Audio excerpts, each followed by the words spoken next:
करोड़ रोम छिद्र हैं इस मनुष्य के शरीर में। बारीक बारीक रोमों को अगर ये पूरे शरीर के एक एक रोमों को गिना जाए तो 3.5 करोड़ रोम पूरे शरीर में है। कितने हैं? जम के बोलो जरा। 3.5 करोड़ रोम छिद्र मनुष्य के शरीर में। अग्नि पुराण में एक प्रसंग मिलता है कि पूछा गया कि ये 3.5 करोड़ रोम छिद्र परमात्मा ने मानव के शरीर में क्यों दिए, तो कहा गया, अग्नि पुराण कहती है कि 3.5 करोड़ बार मनुष्य को एक दिन में भगवान का नाम लेना पड़ेगा तब तरेगा।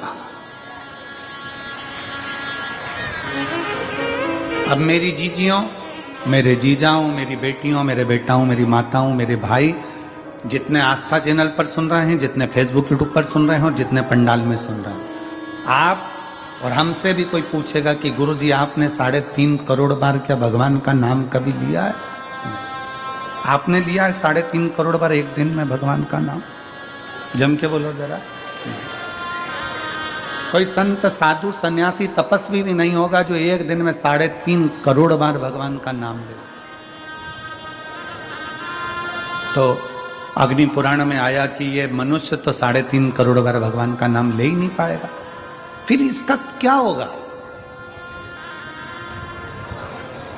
और शास्त्र कहता है जिसने 3.5 करोड़ बार भगवान का नाम ले लिया तो उसके दुख भगवान धीरे धीरे काटना चालू कर देता है।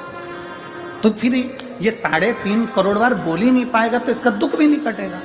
तो फिर अग्नि पुराण ने कहा कि एक काम हो सकता है। शंकर जी बोले पार्वती से, पार्वती 3.5 करोड़ बार कोई अकेला बैठकर नाम नहीं ले सकता, तो कथा के मंडप में जाकर बैठ जाए।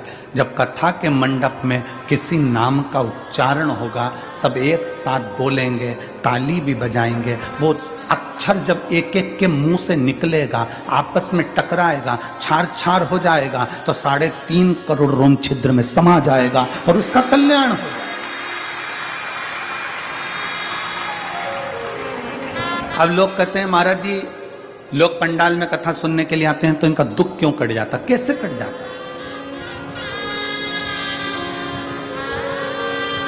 इनका दुख कटता कैसे है?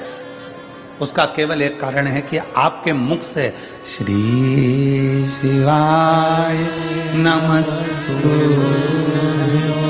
श्री शिवाय नमस्तु, श्री शिवाय नमस्तु, श्री शिवाय नमस्तु, श्री शिवाय नमस्तु, श्री शिवाय नमस्तु। जब आप नाम का उच्चारण करते हो, आपके मुख से शब्द निकलता है, वो टकराता है। अभी इसका कोई प्रमाण है कि शब्द टकराता है? उसका प्रमाण है गीता जी का उपदेश। गीता का उपदेश कुरुक्षेत्र के मैदान में भगवान कृष्ण ने अर्जुन को गीता सुनाई। बोलो सुनाई कि नहीं सुनाई? अर्जुन को जो कुरुक्षेत्र के मैदान में गीता सुनाई, वो गीता का ज्ञान जो भगवान कृष्ण ने अर्जुन को दिया, अर्जुन को बोले भगवान कृष्ण गीता, उस गीता का उपदेश जब भगवान कृष्ण ने दिया, तो वो गीता बोलने पर भगवान के मुख से जो शब्द निकले, वो शब्द आज भी कुरुक्षेत्र की भूमि पर घूम रहे हैं। इसलिए वहां पर बड़े बड़े रिसर्च सेंटर लगाए गए कि भगवान ने जो ध्वनि में बोला था वो ध्वनि पकड़ना है और उन अक्षरों को पकड़ना है। उसी अक्षरों को पकड़कर हमारे वेद और शास्त्र ये गीता का ज्ञान देते। अक्षर जो तुम बोलते हो वो वायुमंडल में हमेशा रहते हैं, वो गूंजते रहते हैं, वो कभी समाप्त नहीं होते। हमारे द्वारा आपके द्वारा बोले गए अक्षर, हमारे द्वारा आपके द्वारा बोले गए शब्द कभी समाप्त नहीं होते, वो घूम के हमारे पास आते हैं। आप किसी को बंद कमरे में, एक कमरा बंद करो, 4 कमरे बंद करके अकेले कमरे के अंदर आप किसी की निंदा कर कर देखो, जिसकी निंदा करिए उस तक वो बात पहुंच ही जाती है। अब लोग कहेंगे हमने तो अकेले में की थी, ये बात उसके तक पहुंच कैसे गई? क्योंकि हमारे शरीर की वाइब्रेशन, हमारे शरीर की तरंगे हमारी बात को ले जाकर वहां तक छोड़ देती है जिसके लिए हमने कहा है।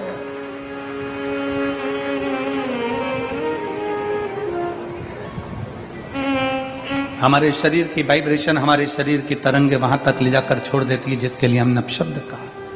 आप किसी को गाली देकर देखो, चलो जाने तो आपका कोई नौकर हो ना, आप अपने घर पे बैठ के नौकर कोई कुछ अपशब्द करके देख ले, नौकर नहीं है वहां पर, परंतु उस नौकर को मालूम पड़ जाएगा कि मेरे सेठ के मुख में, मेरे सेठ ने मेरे लिए कुछ कहा, मेरे सेठ के दिमाग में कुछ चल रहा। हमारी वाइब्रेशन बता देती है, हमारी तरंगे बता देती है। इसलिए शिव महापुराण की कथा कहती है, अच्छा विचार करिए, अच्छा सोचिए।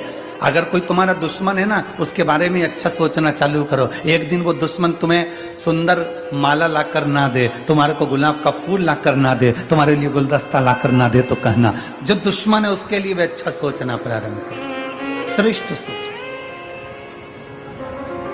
बहू सास की दुश्मन नहीं है, सास बहू की दुश्मन नहीं है। अगर बहू की दुश्मन होती सास तो अपनी रकम तुड़वाकर बहू को ना देती शादी के पहले, शादी के समय पर। अगर सास तुम्हारी दुश्मन होती तो 1-2 लाख रुपए शादी में खर्च नहीं करती, 5-5, 10-10 हजार की साड़ियां लहंगा तुमको नहीं दिलाती अगर तुम्हारी दुश्मन होती तो। और बहू अगर तुम्हारी दुश्मन होती तो वो अपना घर छोड़कर तुम्हारे घर में नहीं आती तुम्हारी गुलामी करने के लिए। ना सास बहू की दुश्मन है, ना बहू सास की दुश्मन है। ये दोनों रहते रहते एक दूसरे से बोलते नहीं, अपशब्द नहीं बोलते, पर अंदर ना जाने कैसे कैसी अंटी पालते रहते हैं, अंदर की वाइब्रेशन ऐसी कर लेते हैं। मम्मी ने ऐसा कर लिया, पापा ने ऐसा कर लिया, अंदर से सोच रहे हैं तो वो वाइब्रेशन तुम्हारी सास तक पहुंचती है, सास की वाइब्रेशन बहू तक पहुंचती है, और दोनों का मनमुटाव आपस में चालू हो जाता है। और एक दिन ये होता है कि घर में अलग अलग हो जाते हैं। ये हमारे शरीर की वाइब्रेशन, ये हमारे शरीर का विचार है, ये हमारी दृष्टि है। आप अच्छा सोचो ना।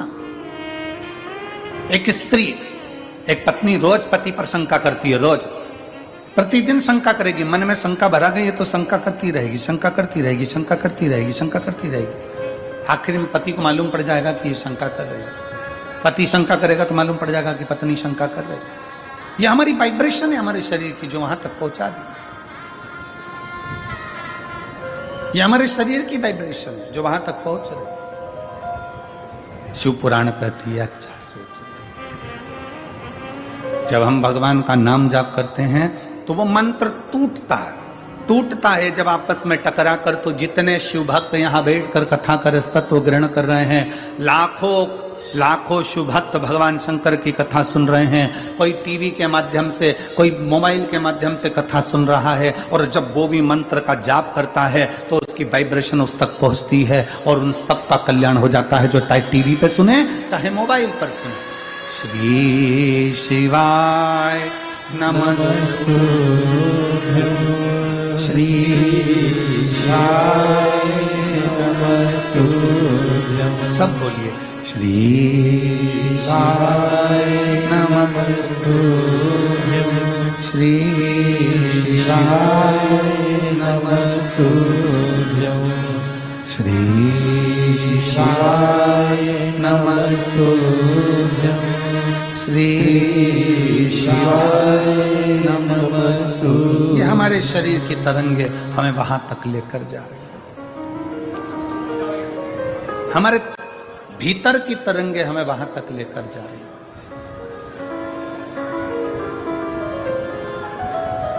भगवान दुख नहीं काटता। अगर दुख काटता मेरा भगवान तो दुख ही नहीं देता। भगवान दुख देता है तो भगवान का कार्य है कि वो उस दुख को सहन करने की शक्ति देता है। दुख कौन काटेगा? अब आपको बताना है, दुख कौन काटेगा? आपका जपा गया नाम, आपका चढ़ाया गया एक लोटा जल। आप जो अपना घर छोड़कर परमात्मा के दरवाजे तक जा रहे हो, किसी भूखे को भोजन करा रहे हो, किसी प्यासे को पानी पिला रहे हो, किसी व्यक्ति के दुख की घड़ी में तुम काम आ रहे हो, और एक लोटा जल भगवान शंकर को चढ़ा रहे हो और मुख से श्री शिवाय नमस्तुभ्यम कह रहे हो, तुम्हारा वो सत्कर्म, तुम्हारा वो भजन, तुम्हारा वो नाम जाप, तुम्हारा वो स्मरण तुम्हारे दुख को समाप्त कर देगा, तुम्हारे कष्ट को समाप्त कर देगा। एक पत्र है।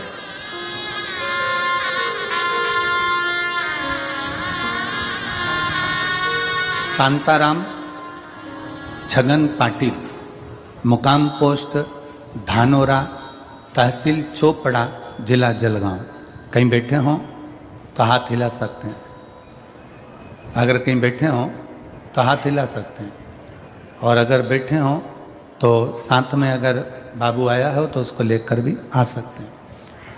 मेरा नाम शांताराम, पत्र को आप लोग एलईडी पर पढ़ें, आस्था चैनल पर पढ़ें। शांताराम छगन पाटिल, मुकाम पोस्ट धानोरा, तहसील चोपड़ा, जिला जलगांव। मेरा मोबाइल नंबर ये है। मेरा लड़का हिमांशु शांताराम पाटिल, उम्र 14 साल। उसकी गर्दन इधर उधर घूम नहीं रही थी। 14 साल से उसकी गर्दन एक जगह स्टिक रहती थी, घूमती नहीं थी। हमने उसे संभाजी नगर में लेकर गए, एमआरआई करवाई। डॉक्टर ने कहा कि उसका तुरंत ऑपरेशन करना पड़ेगा।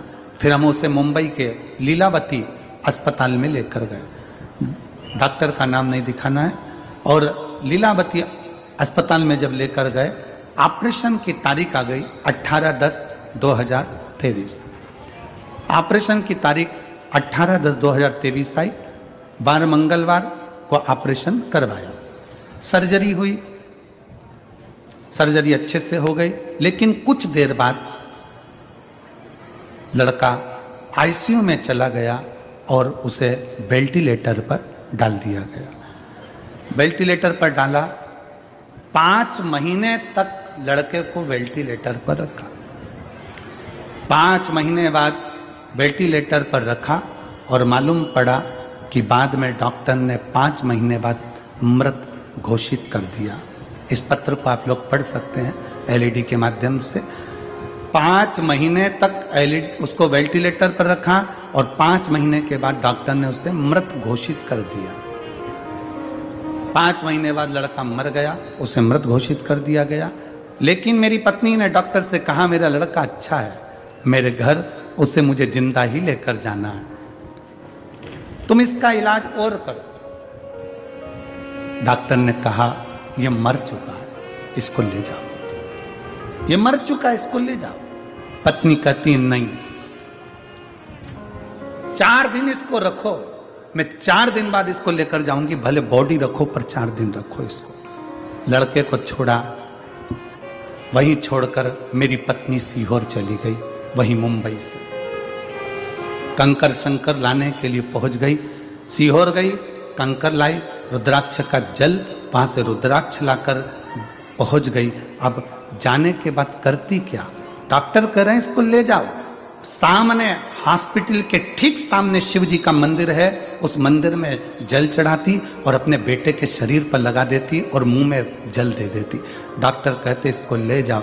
4 दिन, 5 दिन, 6 दिन निकल गए। डॉक्टर कहने लगे, क्यों परेशान हो रही हो? ऐसा करते करते 42 दिन निकल गए। 42 दिन निकल गए। डॉक्टर कह रहे इसको ले जाओ, इसमें प्राण नहीं है। नहीं मानी। आखिरी में लड़के के शरीर में 42वें दिन हलचल चालू हो गई। 42वें दिन हलचल चालू हुई। और मैं क्या गुणगान करूं गुरुदेव, डॉक्टर भी आश्चर्य में पड़ गए कि जो मर चुका है वो जीवित कैसे हो सकता है। पत्नी कहती है, उसका नाम कुबेरेश्वर महादेव है, वो देता जरूर है, खाली नहीं छोड़ता। बाबा, आज बाबा की मेहरबानी से मेरा लड़का ठीक हो गया। मैं उसको यहाँ कथा सुनने के लिए लेकर आई हूँ। बाबा के पंडाल में